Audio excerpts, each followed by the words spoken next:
रामपुर गांव में अमन नाम का एक लड़का रहता था।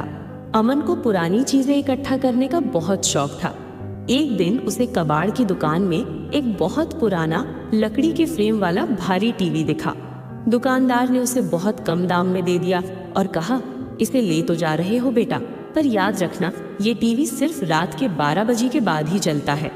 अमन ने सोचा शायद दुकानदार मजाक कर रहा है।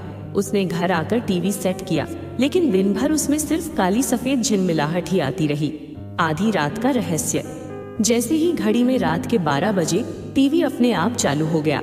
अचानक स्क्रीन पर तेज नीली रोशनी चमकी और एक न्यूज चैनल शुरू हुआ जिसका नाम था यमलोक टाइम्स, ताजा खबरें।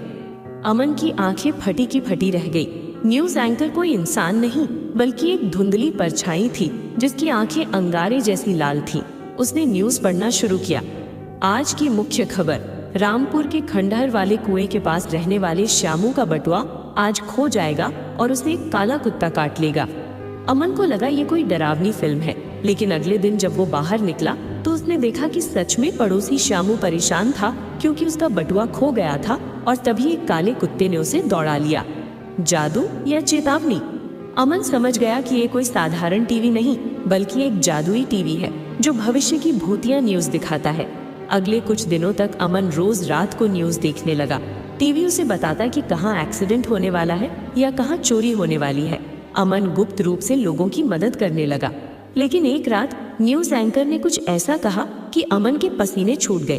एंकर ने अमन की फोटो स्क्रीन पर दिखाई और बोला, आज की सबसे बड़ी खबर, जो इंसान इस जादुई टीवी को देख रहा है, आज रात 3 बजे वो खुद इस टीवी के अंदर कैद हो जाएगा क्योंकि उसने कुदरत के नियमों को बदलने की कोशिश की है।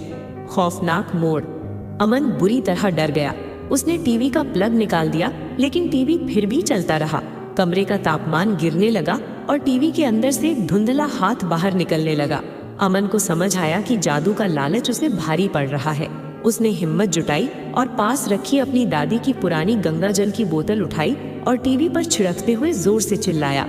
अचानक एक जोरदार धमाका हुआ और टीवी की स्क्रीन चकनाचूर हो गई।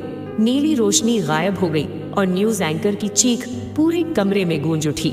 निष्कर्ष, अगली सुबह वो जादुई टीवी सिर्फ लकड़ी का एक बेकार ढांचा मात्र था। अमन ने उसे चुपचाप ले जाकर जमीन में गाड़ दिया।